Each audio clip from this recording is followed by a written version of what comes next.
Hey friends, and well, let me be honest, probably before this video is over, some of you will consider me as an enemy.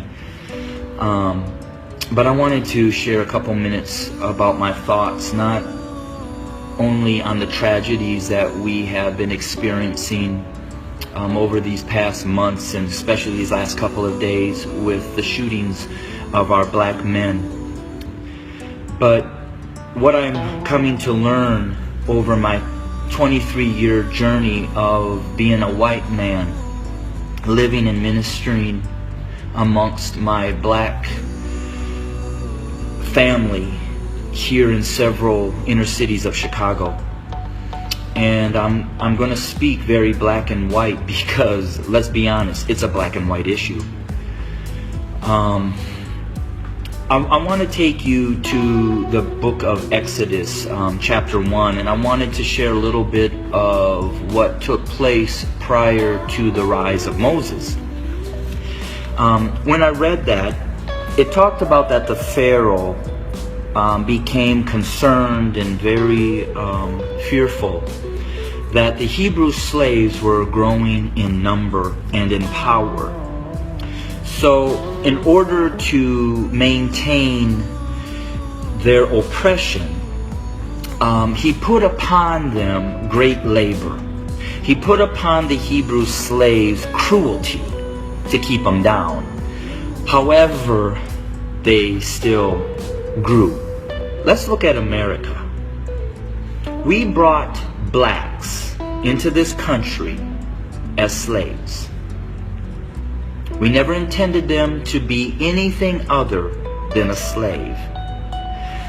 But they began to grow in number and in power, and eventually they fought their way to some freedom. So we became even more cruel, and to keep our black Americans down, we lynched. But yet they rose.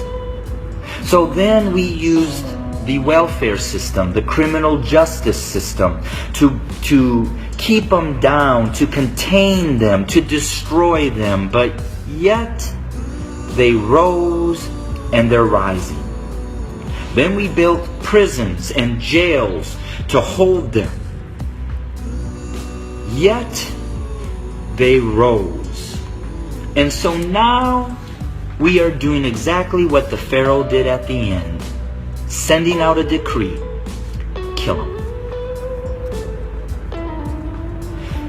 So until we admit that when we wrote this Constitution that all men are created equal, that we never intended to include our black brothers and sisters, our nation may end up facing exactly what the Egyptians faced when they refused to let God's people go. So I'm going to say this to my white fellow Americans, that the bloodshed that is on its way is not on the hands of our fellow black Americans, but is on our hands. We are the ones that are refusing to let God's people go. We are the ones that are refusing to acknowledge that we do not value our black brothers and sisters as equal individuals or equal Americans as us white men. And to my black brothers and sisters, the racial issues, as I've said, have been there from the very foundation. But why do we see it more? Because there's a shifting. See, us white men have been at the head since the foundation. But we've had a black president. And you know, we've done everything in our power to keep him from really changing things. Now we have another minority rising to the top, a white female. What does that say? Those of us who are white men who have been at the head are now starting to see and fear that we are going to become the tail. And we know what we've done to you. And so now We're fearful that you're going to do to us what we have done to you. But I will say this.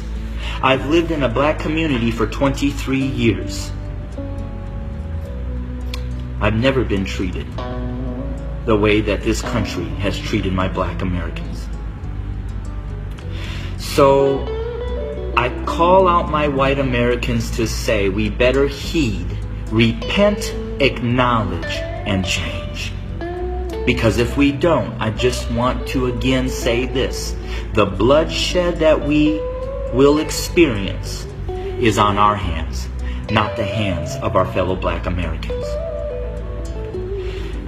I welcome your comments. I welcome your feedback.